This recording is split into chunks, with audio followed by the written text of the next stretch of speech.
வணக்கம் நண்பர்களே, welcome to my channel. இன்னைக்கு இந்த வீடியோவில் எதை பற்றி பார்க்க போகிறோம் அப்படின்னா, திருமாவளவன் அவர்கள் முன்னுக்கு பின் உடன்பேச்சு பேசியிருக்கிறாரு. அது என்ன அப்படிங்கிற அந்த ஒரு தகவலையும், அது மட்டும் இல்லாமல் 29 பைசா பிரதமர் அப்படின்னு சொன்ன உதயநிதிக்கு அண்ணாமலை என்ன பதிலடி கொடுத்துருக்கிறாரு அப்படிங்கிறதையும், அதை விட முக்கியமான ஒரு விஷயம் என்னன்னா, இங்கே திமுக ஓட்டு கேட்க வந்தவங்களை இங்கே ஒரு பெண் தரமாக கேள்வி கேட்டிருக்கிறாங்க. இன்னும் சொல்லப்போனால் அவங்களுடைய கேள்வி ஒவ்வொன்றுமே அவ்வளோ யோசிக்க வேண்டியதாக இருக்குது அப்படிங்கிற அளவுக்கு கேட்டிருக்கிறாங்க. அப்படி என்ன கேட்டிருக்கிறாங்க அப்படிங்கிற அந்த ஒரு பதிவு தான் இந்த வீடியோவில் பார்க்க போகிறோம். வீடியோக்குள்ள போகிறதுக்கு முன்னாடி நம்ம சேனலை சப்ஸ்கிரைப் பண்ணல அப்படின்னா தயவு செஞ்சு சப்ஸ்கிரைப் பண்ணுங்கள். உங்களுடைய ஒவ்வொரு சப்ஸ்கிரைப் தான் எனக்கு அடுத்தடுத்த வீடியோ போகிறதுக்கு அவ்வளோ முடிச்சுன்னு சொல்லலாம். அது மட்டும் இல்லை, இது புது சேனல் அப்படிங்கிறதுனால உங்களுடைய சப்போர்ட் ரொம்ப ரொம்ப அவசியம். அதையும் தாண்டி என்னுடைய கருத்துலேருந்து உங்களுடைய கருத்துக்கள் மாறுபட்டு இருந்தால் கூட அதையும் கமெண்ட் செக்ஷனில் பதிவிடுங்க. கருத்துக்கள் வரவேற்கப்படுகிறது. சரி, வாங்க வீடியோக்குள்ள போகலாம். முதல்ல இங்கே திருமாவளவன் அவர்கள் என்ன பேசினாரு அப்படின்னு பார்த்துடலாம். என்ன பேசினாரு அப்படின்னா, இங்கே சர்ச்சு அப்படின்னா ரொம்ப உயரமாக இருக்கும், மசூதி அப்படின்னா கொஞ்சம் அகலமாக உரண்டையாக இருக்கும், அதே மாதிரி கோயில்கள் அப்படின்னா அங்கே ஆபாசமான சிலைகள் இருக்கும் அப்படிங்கிற அவர் பேசின முந்தைய பேச்சின வீடியோக்கள் இப்போ வைரல் ஆகிட்டு இருக்கு. ஏன் இப்போ அது வைரல் ஆகுது அப்படின்னு கேட்டிங்கன்னா, இங்கே அவருடைய எலெக்ஷனுக்காக அவர் ஒரு கோயிலில் போய் தரிசனம் பண்ணியிருக்காரு. அங்கே ஒரு தலையில் வச்சு எடுப்பாங்க இல்லைங்களா, ஆசீர்வாதம் பண்ணுவாங்கள்ல, ஸோ அதை வச்சு ஆசீர்வாதம் வாங்கியிருக்கிறாரு. இப்படி முன்னுக்கு பின் முரணா ஏன் பேசுறீங்க அப்படிங்கிறது தான் அந்த வீடியோவோட பதிவாகவும் இருக்குது. இங்கே சனாதானத்தை எதிர்க்கிற நீங்கள் இன்னைக்கு ஏன் நீங்கள் அதே இடத்துல போய் சேர்ந்தீங்க அப்படிங்கிற அந்த ஒரு கேள்வியும் வைக்கிறாங்க. இப்படி அரசியல்வாதி அப்படிங்கிறனாலே முன்னுக்கு பின் முரணா பேசுகிறவங்க இருக்கிறாங்க. அதை எல்லாத்தையும் தாண்டி இங்கே சரியாக நம்ம பேசணும், ஒரு விஷயம் பேசணும் அப்படின்னா அதில் கட்டுக்கோப்பாக இருக்கணும் அப்படிங்கிறது மிக முக்கியமான விஷயங்க. இது இப்படி ஒரு பக்கம் போயிட்டு இருக்கிறப்ப இன்னொரு பக்கம், அதாவது அந்த பெண் என்ன சொன்னாங்க, அது திமுக ஓட்டு கேட்க வந்தாங்க இல்லைங்களா, அந்த பெண் அவங்கள்ட்ட என்ன சொன்னாங்க அப்படிங்கிறத பாருங்க. ரோடு எப்படி இருக்குன்னு மட்டும் பாருங்க, மசக்காலி ரோடு எப்படி இருக்குன்னு பாருங்க, தயவு செஞ்சு பாருங்க, தண்ணி எத்தனை நாள் ஆச்சுன்னு வந்து பாருங்க.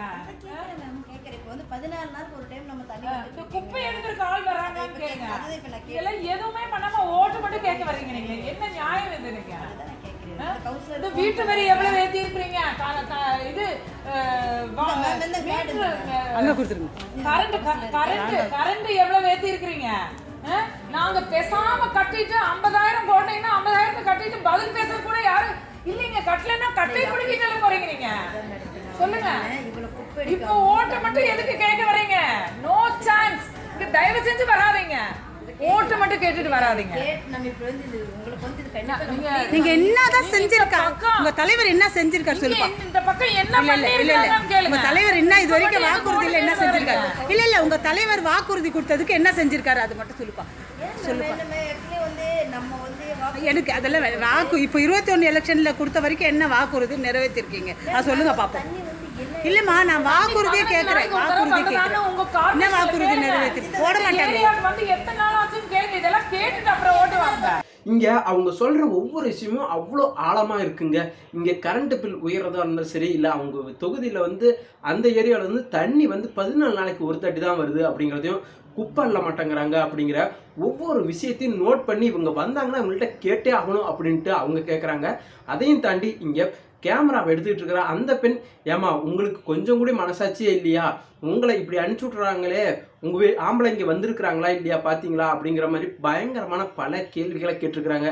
இந்த கேள்விகளையும் இவங்கள மாதிரி பெண்களையும் ஆண்களையும் வயதானவங்களையும் எல்லாத்தையுமே நம்ம வரவேற்கதா செய்யணும். இந்த ஒரு எலெக்ஷனில் ரொம்ப மிகப்பெரிய மாற்றம் ஏற்படுமா அப்படின்னு தெரியல, ஆனால் மக்களிடையே கண்டிப்பாக ஒரு மாற்றம் வரணும்.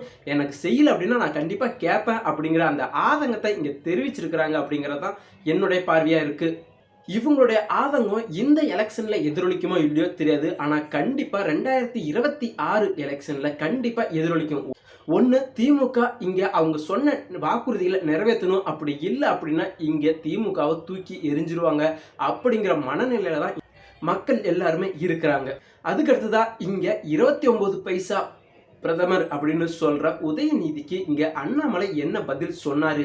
இங்கே நீங்கள் மறுபடியும் 29 பைசா முதல்வர், சரி 29 பைசா பிரதமர் அப்படின்னு சொன்னீங்க அப்படின்னா கண்டிப்பாக நாங்கள் அடுத்த பிரச்சாரத்தில் இருந்து ட்ரக் உதயநிதி அப்படின்ட்டு கண்டிப்பாக சொல்லுவோம் அப்படின்னு சொல்லியிருக்காரு. அதையும் மீறி நாளைக்கு நீங்கள் சொன்னீங்க அப்படின்னா கண்டிப்பாக எங்களுடைய தொண்டர்கள் உதயநிதி அப்படின்னு சொல்லாம இருக்க மாட்டோம் அப்படின்னு உதயநிதிக்கு அண்ணாமலை பயங்கரமா எச்சரிக்கை விடுத்திருக்கிறாரு. அது மட்டும் இல்லாம இன்னொரு முக்கியமான விஷயம் சொல்லியிருக்காரு. என்ன அப்படின்னா, இங்க உதயநிதி பேசுற பிரச்சாரம் எல்லாமே ரொம்ப கொச்சையா இருக்கு அப்படிங்கிற அந்த ஒரு விமர்சனமும் வச்சிருக்காரு. உங்களுக்கே தெரியும், இங்க எத்தனை பேர் விளக்க பிடிச்சிங்க அப்படின்னு கேட்டவரும் உதயநிதி தான். அதே மாதிரி இங்க எடப்பாடி காலில் விழுந்ததை சில்ற அப்படின்ட்டு மறுபடியும் சில்ற பொறுக்க அப்படின்னு சொன்ன அந்த ஒரு வீடியோவும் இங்கே தான் பரவிட்டு இருக்கு. இப்படி தன்னுடைய அரசியல் தலைவர்களை இப்படி ரொம்ப மோசமா பேசுறது எந்த வகையில நியாயம், அப்படி பேசக்கூடாது அப்படிங்கிறது கூட நம்மளுடைய கருத்து. இங்க கொள்கை ரீதியா உங்களுடைய விமர்சனங்கள் இருந்துச்சுன்னா அதை வைங்க, இதை பண்ணுனாங்க இதை பண்ணல அப்படிங்கிற அந்த ஒரு விமர்சனத்தை வைங்க. ஆனா அதையும் மீறி இங்க கொச்சையா தரைக்குறவா பேசுறது எந்த வகையில நியாயம்? நீங்களே இப்படி பேசும்போது உங்களுடைய தொண்டர்கள் எப்படி இருப்பாங்க? அதையும் தாண்டி இங்க ஆல்ரெடி உங்களுடைய செயல் பேச்சு வீரர்கள் எல்லாருமே ரொம்ப மோசமாக தான் பேசிட்டு இருக்கிறாங்க அப்படிங்கிறது எல்லாருக்குமே தெரியும். அப்படி இருக்கும் பட்சத்தில் நீங்களும் இதை உந்து சக்தியாக தான் உதவுறீங்க அப்படிங்கிற மாதிரி தானே தெரியுது. அதுக்கடுத்து தான் நம்ம இன்னொரு முக்கியமான விஷயம் நேற்றே சொல்லியிருந்தோம். கமலுக்கும் காங்கிரஸுக்கும் ஏதோ ஒரு பிரச்சனை இருக்கு அப்படிங்கிறது, அது எப்படி அப்படின்னு தெரியல. ஆனா கண்டிப்பா அவர் பிரச்சாரம் பண்ற தொகுதிகள் எல்லா தொகுதியிலுமே பாத்தீங்கன்னா அதுல ஒரு தொகுதி கூட காங்கிரஸ் தொகுதி இல்லை அப்படிங்கிறது தான். இன்னும் சொல்ல போனா இங்க திமுகவுக்கு மட்டும்தான் இவர் முழு சப்போர்ட்டும் பண்ணியிருக்கிறாரு. காங்கிரஸ் கூட ஏதோ ஒரு முரண்பாடு உண்டாயிருக்கு அப்படிங்கிறத நம்ம பார்க்க முடியுது. ஏன்னா இங்கே டெல்லியில் மீட்டிங் நடக்கிறப்பயே, கட்சி கூட்டம் நடக்கிறப்ப இவர் அங்கே போய் பேசின ஒரு நபர் இன்னைக்கு ஏன் வேட்பாளர்களை ஆதரித்து ஒரு தொகுதியில் கூட இவர் பிரச்சாரம் பண்ண போகலை அப்படிங்கிற அந்த ஒரு கேள்வி எழும்பதான் செய்யுது. அதுக்கடுத்து தான் ரெகுலராக இங்கே தங்க தமிழ்ச்செல்வன் அவர்கள் எல்லா இடத்துலையும் புறக்கணிக்கப்படுகிறார் அப்படின்னே சொல்லலாம். ஏன் அப்படின்னா, இங்கே உசலமட்டிக்கு போகாமல் ஏன் இருக்கிறீங்க அப்படின்னு பத்திரிகையாளர்கள் கேட்ட கேள்விக்கு இங்கே இந்த கேள்வியே தவறான கேள்வி அப்படின்னு சொன்னது மட்டும் இல்லாமல், இங்கே டிடிவி தினகரன் கூட 4 தொகுதியில் விரட்டி அடிக்கப்பட்டாங்க, அவர் உள்ளேயே அலோவ் பண்ணல, அந்த நியூஸில் ஏன் போட மாட்டேங்கிறீங்க, நீங்கள் காசு வாங்கிட்டீங்களா அப்படின்ட்டு பத்திரிகையாளர்களை பார்த்து இங்கே தங்க தமிழ்ச்செல்வன் அவர்கள் குறை கூறி இருக்கிறாரு. இப்படி நீங்கள் போகிற இடத்துலையும் உங்களை விரட்டி அடிச்சு விட்றாங்க, ஆட்சியில் இருக்கிற உங்களாலேயே ஒன்றும் பண்ண முடியல அப்படின்னா இங்கே டிடிவிலாம் ஏமாத்திரம் அப்படிங்கிறதான் என்னோட பார்வையும் கூட. அதுக்கடுத்ததான் வயநாட்டில் மறுபடியும் ராகுல் காந்தி அவர்கள் வேட்புமனு தாக்கல் பண்ணியிருக்கிறாரு இன்னைக்கு. அதை தொடர்ந்து இன்னைக்கு அவர் பிரச்சாரத்திலையும் வீடு வீடாக போயிட்டு பிரச்சாரமும் பண்ண ஆரம்பிச்சிருக்கிறாரு. மோடியை இங்கே நம்மளுடைய முதலமைச்சர் பல விமர்சனங்கள் பண்ணுறாரு. என்ன விமர்சனம் அப்படின்னு பார்த்தீங்கன்னா, இங்கே ஒரு புயல் அப்படின்னா உயிரிழப்பு அப்படின்னா வரதில்லை, அதுக்கு நிதி நிவாரணம் அப்படின்னு கேட்டால் அதுவும் தரதில்லை, ஆனால் இங்கே வாக்குக்கு மட்டும் வந்துடுறாங்க அப்படிங்கிற அந்த ஒரு குற்றச்சாட்டையும், அது மட்டும் இல்லாமல் இங்கே பிஜேபியில் இணைஞ்சிருக்கிற ஒரு 20 தலைவர்களுடைய வழக்குகளை தற்காலிகமாக நிறுத்தி வச்சிருக்கிறது இந்த பிஜேபி அப்படிங்கிற அந்த ஒரு குற்றச்சாட்டையும் வச்சிருக்கிறாரு.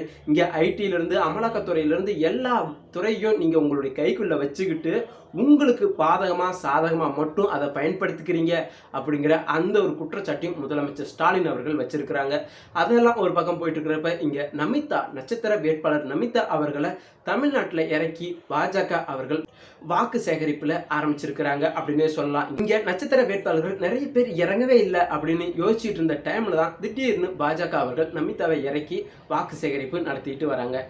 இப்படி அரசியல் களத்தில் பல விஷயங்கள் பயங்கரமாக பரவிட்டு இருக்கு. இந்த நியூஸ் எல்லாம் உங்களுக்கு தெரியணும் அப்படின்னா நம்மளுடைய சேனலை சப்ஸ்கிரைப் பண்ணுங்க. அது மட்டும் இல்லாமல் என்னுடைய இந்த பதிவு உங்களுக்கு பிடித்திருந்துச்சு அப்படின்னா மறக்காமல் லைக் பண்ணுங்க, ஷேர் பண்ணுங்க, முக்கியமாக நம்ம சேனலை சப்ஸ்கிரைப் பண்ணுங்க.